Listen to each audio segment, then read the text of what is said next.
America calls the shots, right? That's the story we've been told. The superpower, the leader of the free world. But if you zoom in, past the speeches, past the campaign slogans, past the military parades, you find something else. And the deeper you look, the more you realize Washington isn't just leading, sometimes it's following. And at the center of this billion-dollar influence machine is one tiny nation in the Middle East, an alliance so entangled with American politics, military deals, and corporate profits that even presidents fall in line. This is the story of how Israel influenced American foreign policy, and how the consequences ripple across the globe, from Congress to the battlefield to your daily life. Welcome to Empire Secrets.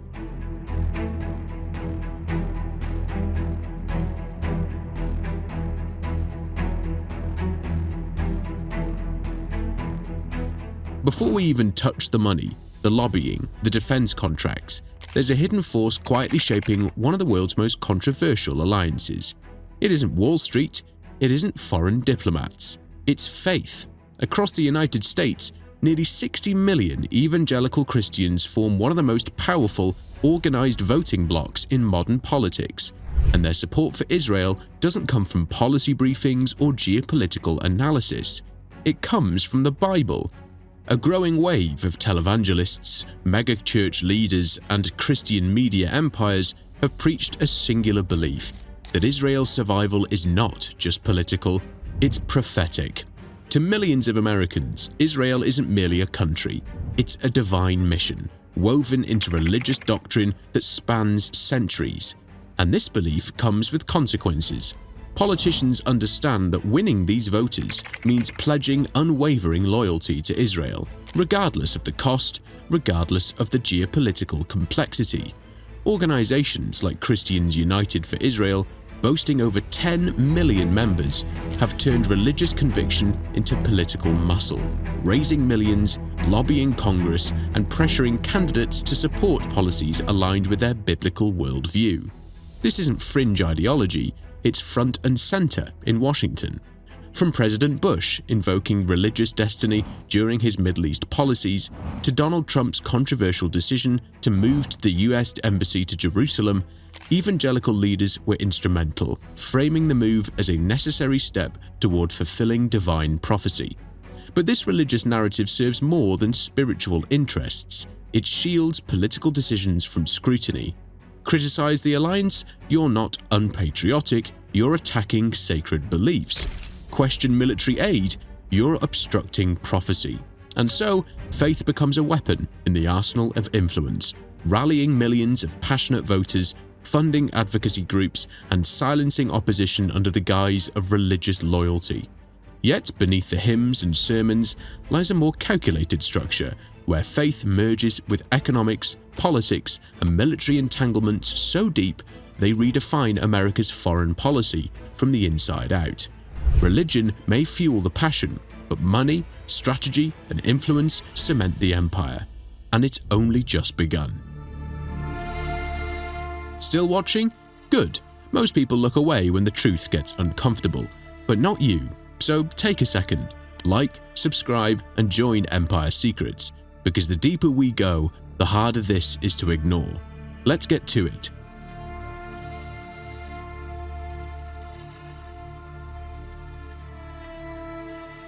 For most Americans, foreign aid feels like a distant abstraction. A few headlines, some political talking points, and the occasional debate about taxpayer money going overseas. But buried beneath the surface of America's foreign policy is a financial commitment so vast, so entrenched, that it reshapes not only geopolitics, but the inner workings of the US economy itself. Every single year, nearly $4 billion in guaranteed US military aid flows directly to Israel. $4 billion annually, locked in by agreements so untouchable they transcend elections, recessions, and even public opposition. And this isn't disaster relief. It's not temporary assistance tied to a specific conflict or emergency. It's institutional, baked into the DNA of US foreign policy through long-term memorandums of understanding, multi-year agreements that commit American taxpayers to one of the most expensive military alliances in modern history. The official justification? National security. Israel, we're told, is America's indispensable partner in a volatile region, an outpost of democracy surrounded by threats. But the money tells a different story, a far more complex web of influence, profit, and engineered dependency. It begins with the Foreign Military Financing Program, a US initiative designed to support allied nations by bolstering their defense capabilities. Yet for Israel, the program operates in ways most Americans never hear about. Under the latest 10-year agreement, signed during the Obama administration, Israel receives $3.8 billion every year, no matter the political climate, no matter the economic challenges facing Americans at home. That funding covers Israel's sprawling military operations, from advanced air defense systems like the Iron Dome to cyber warfare infrastructure and the latest generations of American-made fighter jets. But here's the twist: much of that money doesn't stay in Israel. A significant portion of US aid is funneled back through the American defense sector, into the pockets of corporations like Lockheed Martin, Raytheon, Boeing, and a handful of other defense giants. In effect, US foreign aid becomes a closed-loop system, where tax dollars leave Washington labeled as support for an ally, only to re-enter the American economy through defense contracts, research partnerships, and weapons deals. It's a circular business model disguised as diplomacy. For defense contractors, the arrangement is a goldmine: guaranteed revenue streams, battlefield-tested technology, and influence over US policymakers who depend on campaign donations from the same industries benefiting from the aid packages. For Israel, the benefits are equally clear: military superiority, cutting-edge technology, and political protection cemented through economic dependency. And for the US politicians, supporting this financial pipeline ensures both foreign policy leverage and access to the billions flowing through defense lobbying, campaign contributions, and political action committees. Critics might ask, why so much? Why, year after year, does Israel receive more US military aid than entire continents combined? The answer isn't found in public speeches or patriotic slogans. It's buried in backroom negotiations, lobbyist influence, and a decade-long strategy to entangle Israel's military future with America's defense economy, so tightly that unwinding the relationship becomes almost impossible. What looks like foreign aid is in reality a billion-dollar business model, one where taxpayer dollars fuel corporations, political careers, and a foreign policy framework designed to reinforce itself, regardless of who sits in the Oval Office. It's a system where questioning the flow of money is painted as betrayal, and where billions vanish into the machinery of influence without the public ever seeing the full cost. But money is just one layer, because behind the billion-dollar price tag lies an even more powerful force: the political machine that ensures the alliance remains unbreakable. And that's where the true empire reveals itself.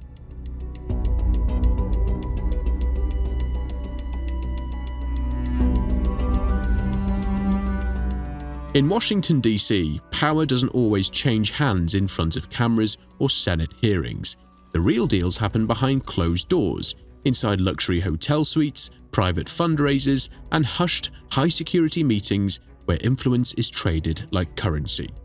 And at the heart of this hidden machinery operates one of the most sophisticated, well-funded lobbying operations in the world: the Israel Lobby. Its most visible face?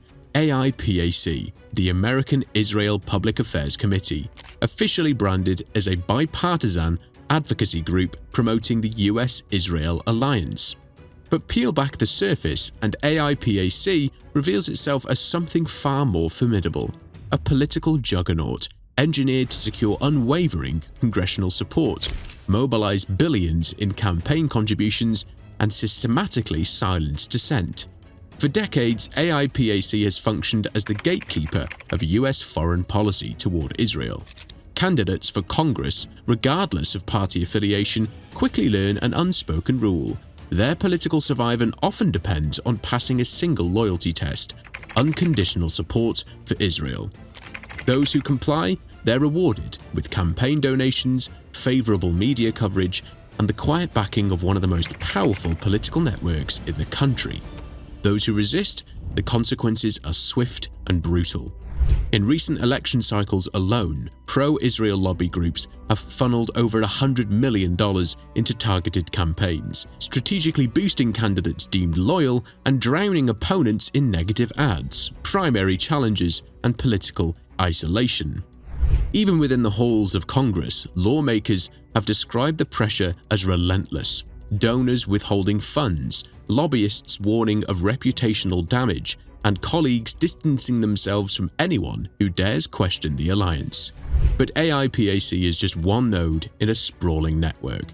Think tanks, legal defense organizations, grassroots mobilizers, and media advocacy groups all work in unison, crafting narratives, shaping public opinion, and ensuring that Israel's interests remain embedded in the fabric of American politics. This isn't a fringe conspiracy. It's documented political engineering, backed by decades of strategy, billions in funding, and an intricate web of relationships spanning both political parties. Year after year, Congress passes legislation protecting Israeli interests, often without public debate or meaningful opposition, even when those policies directly clash with broader US diplomatic objectives or inflame tensions across the Middle East. The results speak for themselves. From securing unprecedented military aid packages to shielding Israel from international accountability at the United Nations, the lobby's influence dictates outcomes with surgical precision. Critics face more than just political headwinds. They're branded as extremists, subjected to defamation campaigns, and often accused of anti-Semitism, regardless of their actual arguments. In this environment, legitimate policy debates become impossible, replaced by a binary narrative. You either support Israel unconditionally or you risk political extinction. The lobby doesn't operate alone. It leverages relationships with defense contractors, religious groups, and corporate donors, creating a self-reinforcing system where influence, money, and foreign policy converge. For the average voter, the machinery remains invisible, buried beneath patriotic rhetoric and bipartisan unity. But beneath the surface, the lobby empire functions as a shadow government, buying access, controlling narratives, and shaping foreign policy decisions that ripple across the globe. And once inside Washington, the entanglement deepens, because the alliance isn't just political, it's hardwired into the defense industry itself. That's where the true trap lies.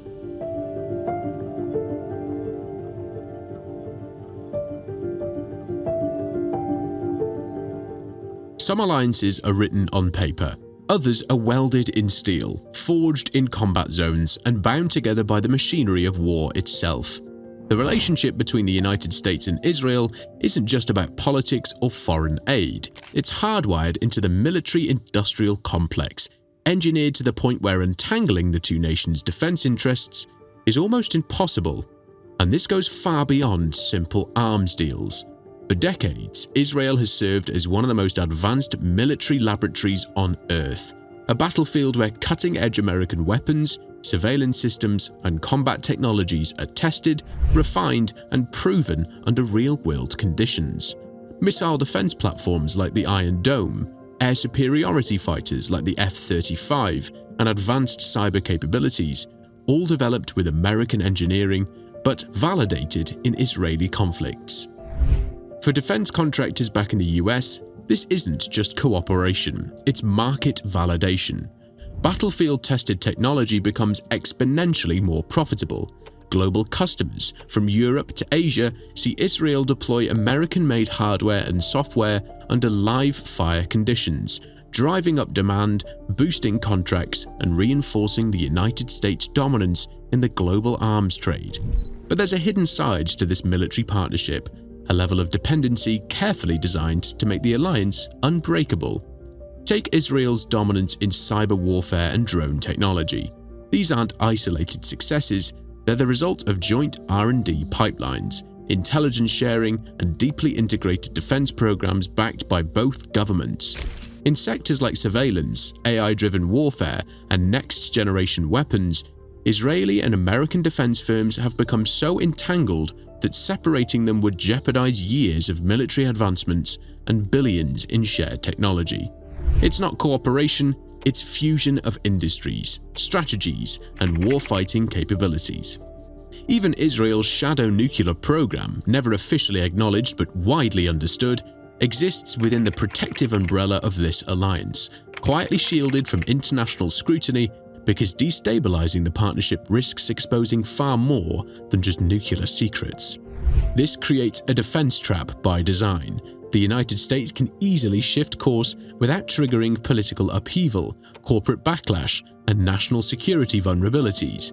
Israel, in turn, knows its technological edge, economic leverage, and strategic value have been deliberately constructed to make its partnership with America indispensable.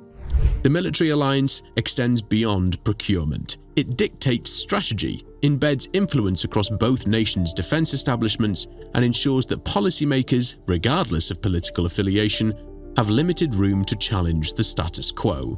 And the deeper this entanglement grows, the harder it becomes for any administration, Democrat or Republican, to change course. It's not about shared ideals, it's about dependency. Because once your weapons, your technologies, and your defense industries are welded together, walking away isn't just difficult, it's dangerous. The US-Israel relationship has been engineered not as a temporary arrangement, but as a permanent fixture of America's military architecture, one that sustains itself through battlefield validation, corporate lobbying, and strategic necessity. And while the alliance may project strength, beneath the surface it reveals a vulnerability. When your foreign policy, your economy, and your military infrastructure are this intertwined, influence becomes inevitable.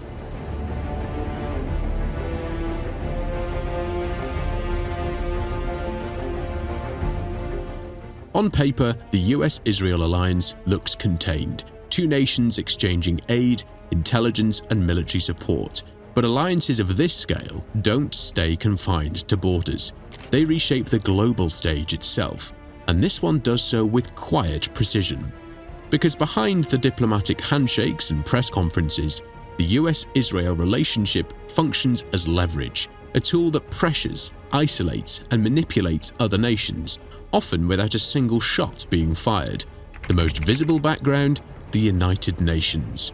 Over the past several decades, the United States has cast dozens of vetoes at the UN Security Council, blocking resolutions critical of Israel, resolutions that call for ceasefires, condemn human rights abuses, or challenge illegal settlements. These aren't minor technicalities, they're global diplomatic battles, and America, time and time again, has shielded Israel from international accountability, even when isolated on the global stage. But the influence doesn't stop in New York's assembly halls. Across the world, nations face a quieter, more personal form of coercion, diplomatic blackmail. Leaked cables, insider testimonies, and investigative reports have revealed how US diplomats, often at the urging of Israeli allies and lobbyists, pressure foreign governments behind closed doors. Support Israel or risk losing access to US trade deals. Stay silent or jeopardize military partnerships. Align your policies or face isolation from the global financial system. For smaller nations dependent on American aid or economic partnerships, the choice is rarely theirs to make. The empire demands loyalty, and deviation comes with consequences. Beyond government, the influence seeps into every layer of global society. Corporations, NGOs, academic institutions, they all face the same unspoken threat. Criticize Israel or the alliance that protects it, and your reputation, funding, and access to key markets may evaporate overnight. Movements like BDS, the campaign for boycott, divestment, and sanctions, have been met not just with political opposition, but with legal crackdowns, blacklists, and coordinated efforts to silence activists in Europe, the US, and beyond. University professors, journalists, and even artists have faced career-ending consequences for voicing dissent, labeled as extremists, ostracized by institutions, or buried under defamation campaigns. The machinery of influence extends to the international trade negotiations, defense contracts, and even humanitarian operations, where nations find themselves caught between global expectations and the invisible demands of the lobby empire. This system isn't just about protecting Israel, it's about preserving a geopolitical status quo that benefits powerful defense industries, entrenched lobby networks, and political elites on both sides of the Atlantic. Yet with each maneuver, resentment grows. In the Middle East, America's unwavering support for Israel, often at odds with human rights concerns or regional diplomacy, has fueled distrust, radicalization, and deepening cycles of conflict. In Europe, Latin America, and Asia, nations increasingly resent the double standards, where human rights, democracy, and international law are championed selectively, enforced where convenient, and ignored where politically expedient. And while the alliance remains outwardly strong, the cracks beneath the surface widen with every veto, every backroom threat, and every silenced critic. Because the empire that shields itself through global blackmail may delay accountability, but it cannot escape the consequences forever. And as global power structures shift, so too does the ability to control the narrative. The next battlefield, minds, media, and perception itself.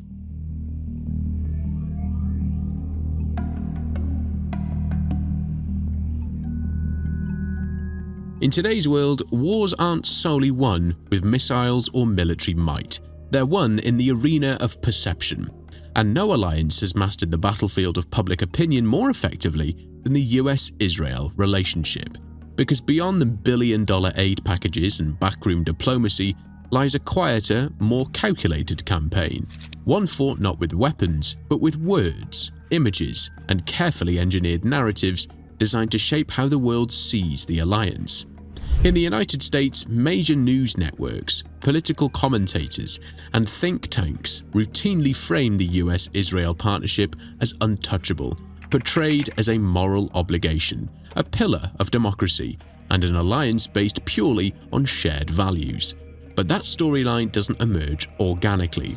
It's constructed, curated, and defended by a vast, well-funded network of media influencers, lobbyists, and public relations operatives whose job is to ensure that any criticism of Israel or its political influence is instantly reframed as dangerous, unpatriotic, or worse. Organizations with deep-pocketed donors, many aligned with pro-Israel advocacy, fund media outlets, sponsor expert panels, and bankroll think tanks that dominate television airwaves and shape the national conversation. When a new conflict erupts, when human rights abuses make headlines, the same voices, often presented as independent analysts, appear across major platforms, delivering a consistent message. Support for Israel is essential. Criticism is either misguided or malicious, and the alliance itself must never be questioned. But the influence doesn't stop at newsrooms. Academic institutions, cultural spaces, even social media platforms have become battlegrounds where narrative control is asserted with precision. Universities face donor pressure, student groups encounter legal threats, and public figures risk blacklisting if they challenge their dominant storyline. When dissent breaks through, a journalist exposes uncomfortable truths, a politician questions military aid, a movement like BDS gains traction, the response is immediate. Coordinated campaigns flood the airwaves and internet, accusing critics of anti-Semitism, disloyalty, or promoting extremism, regardless of their actual arguments or identities. The result?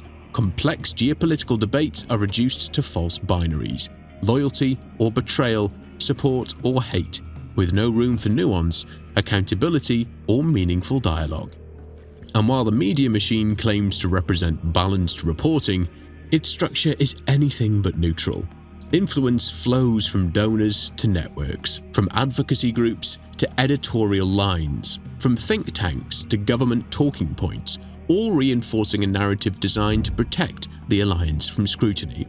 For generations, this strategy has worked. Most Americans grow up accepting the US-Israel partnership as inevitable, a relationship cemented not only by policy but by carefully crafted public perception. Critics are marginalized, alternative viewpoints are silenced, and uncomfortable facts are buried beneath patriotic rhetoric and moral justifications. But as technology evolves, cracks in the information fortress begin to show. social media platforms, independent journalism, and global connectivity expose images, testimonies, and perspectives that bypass traditional gatekeepers. Footage from conflict zones circulates within minutes. Whistleblowers leak documents once buried by official channels. Debates that were once restricted to closed academic circles ignite on viral platforms, reaching millions overnight.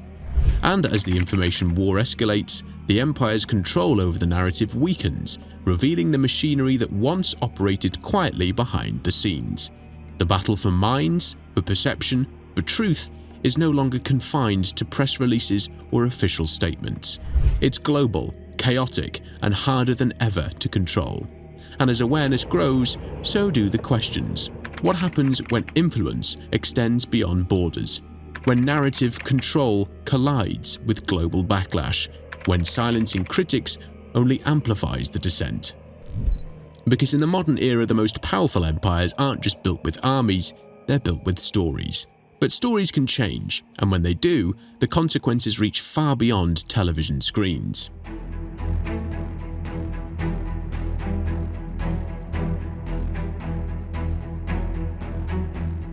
Every empire leaves a legacy. Some are written in the pages of history, others are buried beneath the weight of silence, control, and the illusions of loyalty.